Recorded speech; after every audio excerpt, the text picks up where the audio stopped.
Sri Lankan special இறைச்சி சம்பல்.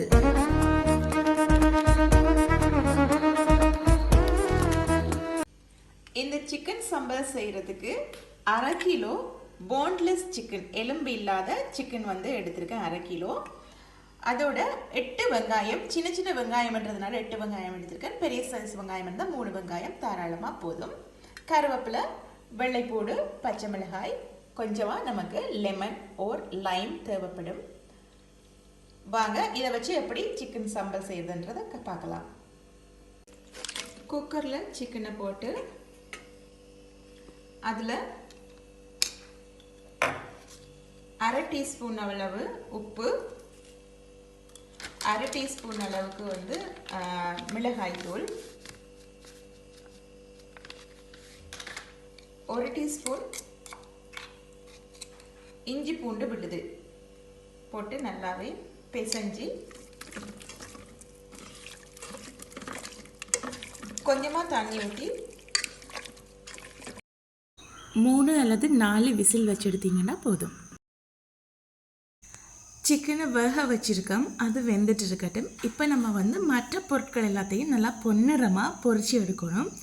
அதுக்கு ஒரு பாத்திரத்தில் எண்ணெயை ஊற்றிட்டு எண்ணெய் நல்லா சூடானதும் நம்ம மற்ற பொருட்களை பொரித்து எடுத்துக்கொள்வோம். ஸோ உங்களுக்கு நான் எடுத்துருக்கிற பொருட்கள் எல்லாமே நல்லா குட்டி குட்டியாக நீங்கள் வெட்டி எடுத்துக்கோங்க. உங்களுக்கு தேவையான பச்சை மிளகாயை 2ஆக கீறி எடுத்துக்கோங்க.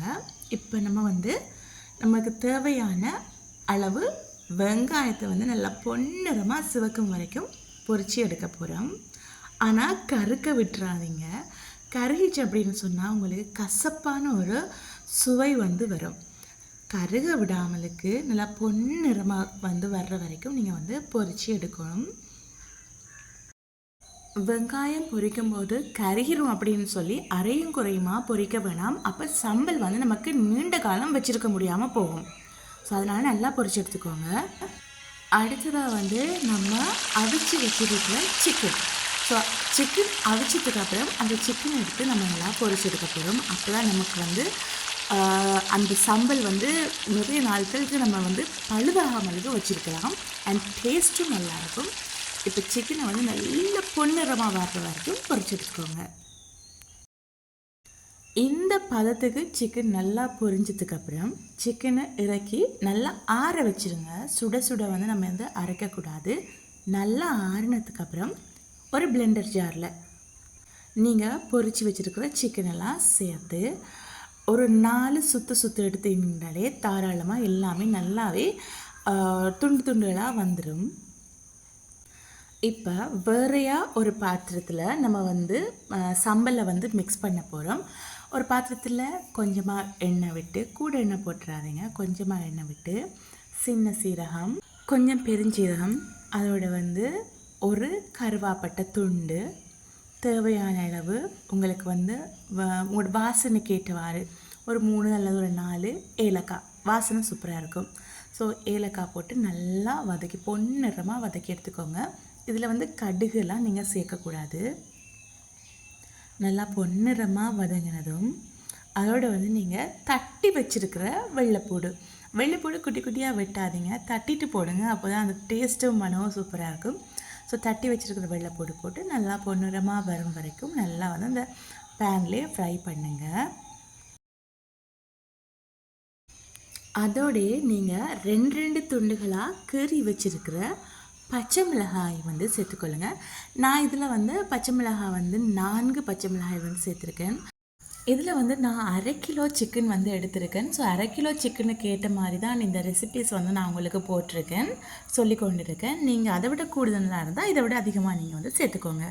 இப்போ பச்சை மிளகாவும் நல்லாவே வர ஆரம்பிச்சிருச்சு. நம்ம சேர்த்த பொருட்கள் குயிக்காகவே வதங்கிறதுக்காக கொஞ்சமாக உப்பு சேர்த்துக்கொள்ளுங்க. அது விரும்பினா தான். ஏன்னா நம்ம ஆல்ரெடி இறைச்சிக்கு உப்பு சேர்த்து அவிச்சிருக்கோம். அதிகமாக உப்பு சேர்த்திங்கன்னு சொன்னால் அப்புறம் வாயில் வைக்க முடியாமலுக்கு போயிடும். கொஞ்சமாக உப்பு சேர்த்துக்கொள்ளுங்க. அதுக்கப்புறம் கருவேப்பிலையை சேர்த்துக்கொள்ளுங்க. கருவேப்பிலையில் இருக்கிற தண்ணி போகிற அளவுக்கு நல்லாவே வதக்கிக்கொள்ளுங்க. ஏன்னா நான் கருவேப்பிலை கழுவிட்டு சேர்த்துருக்கேன்.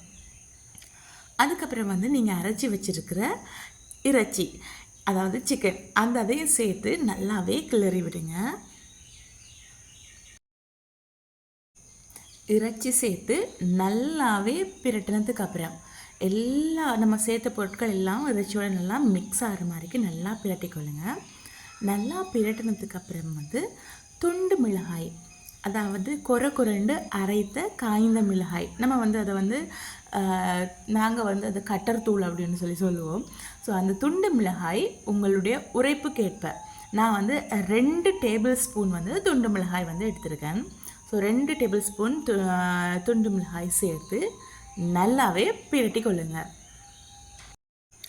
துண்டு மிளகாய் சேர்த்து நல்லாவே இறைச்சியை வந்து பிரட்டி எடுத்துக்கொள்ளுங்க. எல்லா இறைச்சிகளோடையும் இந்த துண்டு மிளகாய் சேர்கிற மாதிரிக்கு நல்லா பிரட்டி எடுத்துக்கோங்க. அப்போ தான் வந்து டேஸ்ட்டாக இருக்கும். நீங்கள் இதை வந்து பிரட்டும் பொழுது உங்களுடைய நெருப்பு வந்து மிதமாக இருக்கட்டும். குறைவான நெருப்பை வச்சு நீங்கள் வந்து இதை பிரட்டி எடுத்துக்கொள்ளுங்க. அதிகமாக வச்சிங்கன்னு சொன்னால் கருக ஆரம்பிச்சிடும். ஸோ அதனால் குறைவான நெருப்பில் வந்து இதை வந்து பிரட்டி எடுத்துக்கொள்ளுங்க.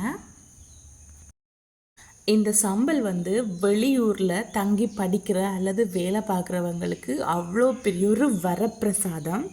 வெறும் சுடுசோரோட கொஞ்சமாக சம்பலை வச்சு சாப்பிட்டுட்டு போயிடலாம். அவ்வளோ டேஸ்ட்டாக இருக்கும்.